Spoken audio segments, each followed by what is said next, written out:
Hello everybody, this is Yoko's Anime Reactions, and this is going to be my review for Demon Slayer episode 21. I figured I'd also let you guys know what's going to be happening recording-wise, because I'm not going to be able to get much recorded. Much, anyway. For reactions, because I had to change my scheduling around to not working at night to now working in the morning, because we obviously don't know if my sister's going to be able to keep the kids. And worst case, if she has to have them, come back home here, someone's going to have to be at home to watch them, because my mom obviously can't because she's got a broken arm. And we can't put all of it on my dad. And my brother's probably going to be working as well, so yeah. So they made it so that I would be working in the morning, and then I'd be at home at night in case the kids were at home. And if they're not, obviously I could still do whatever. But we're obviously thinking of a what if situation. Like, what if Rachel, my sister, couldn't keep the kids? And so this is our solution. I do wonder how long it's going to take for them to heal, her arm to heal, because they're not doing a cast like I thought. They're doing a surgery next week. Sometime next week. So, and the arm is broken like up here. Or else they would, because they can't really put it in a cast. Oh, that's all the way up here. If it was like right here, then yes, they would put it in a cast. But it's up near the shoulder. So, I don't know how long it's going to take to heal. Actually, I could probably look that up real quick while I'm talking. Anyway, this episode is partially the backstory on Rui.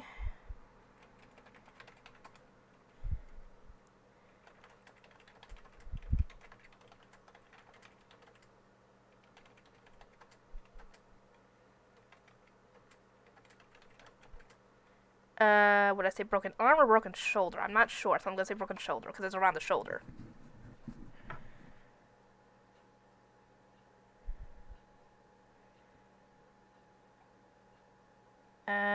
Healing, because it's gonna be surgery.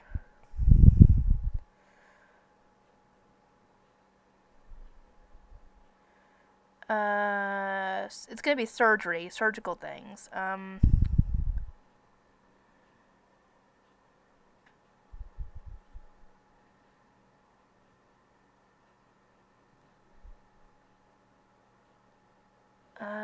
Recovering.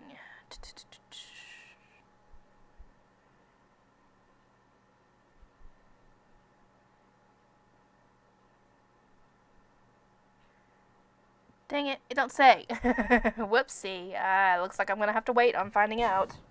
Because she's supposed to go see the doctor on Monday. So we're gonna have to wait till then to find out. But yeah, not gonna be able to get near as much as I wanted done. That's what I get for planning ahead. Something like this happens. Anyway, yeah, we get the backstory on Rui in this episode. He was, like I said, could somebody tell me, is there ever a point where a demon is born a demon and not a human turned into a demon? Could somebody please let me know? Besides, obviously, the head honcho himself, possibly. Even he might even actually be human. Who knows? In which case, how did he turn into a demon to be able to turn others into demons? That's the question. I guess we'll get that at maybe season 2, maybe season 3. Because I'm sure we get an explanation at some point. Anyway, but yeah, he was born a human, a very sickly human who was confined to his bed because, he couldn't go outside and play because his body was too fragile. Obviously, his parents, wanted him to be able to have a strong body and everything, but they couldn't give him one because, you can't really pick that sort of thing. Otherwise, there would be no kids with immunocompromised systems. We could pick that sort of thing. If we had a choice, I'm sure we would pick that, but yeah, couldn't pick that sort of thing in the sort of time period. I don't even think we could pick that now. So, yeah, the head honcho himself shows up at one point and offers him the strong and capable body that he's always wanted, but he has to turn into a demon. And he turns him into one of his 7 Kizuki. I almost didn't... I was actually... As I was starting to say it, I was like, am I going to even remember what it was called? Because there's so many different phrasings and stuff in the show that I am going to forget. But I've actually remembered it. So, yeah, they realize that... he obviously agrees, and he ends up eating a person. We don't know who, we just know he's a person. And when his parents find out, they are devastated. It comes to the point where his father had planned to kill him and then atone by killing himself for his son's sin. And obviously, he defended himself and killed them both. And he realized that he did actually have a strong parental bond with his parents, and he broke it himself. At first, he thought that he didn't, but he realized after his mother apologized for not being able to give him a strong body, at birth, so that he wouldn't have to go through this situation. Yeah, the head honcho again shows up and tells him that his parents were the ones in the wrong for not accepting who he was, and I'm like, that's not really who he was. He would have probably been a really nice person had you not gone and screwed him over. And so, in order to cope with the grief of what he had done to his parents, because, they actually did love him and everything, he, I would say he started to go a little bit insane. But he tried to form his own strong familial bond, but obviously that did not work because all the other demons were afraid of him because he was the strongest and easily kill them. So that ain't a familial bond. No, a familial bond is one that you have with Disney blood that essentially they would, if they had to, they would put their life down for you because they care that much about you. Yeah, he did not get to have that. And Tanjiro realized what the poor guy had gone through. He didn't realize exactly what he had gone through, but he knew enough that poor guy had gone through hell and back.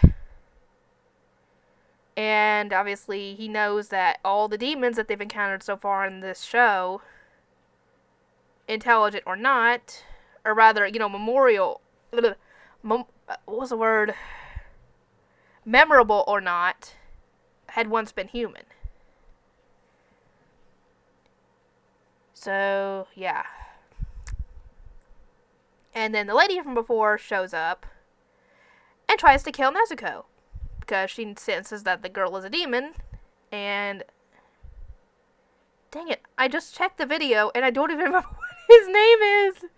This is why I don't like picking up a ton of shows at once, even though I do it, because I'm bound to forget names. Well, actually, this is why my memory is so bad. Oh my god.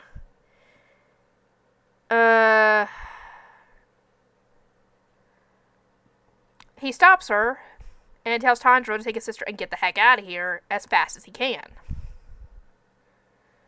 And he does, and he starts fighting her. And, Tanjiro gets stopped and knocked out and everything, but not by the other girl. It's from the girl who was with Tanjiro and Zenitsu and them when they finished their little test to be able to become demon slayers. That was the girl that was with them.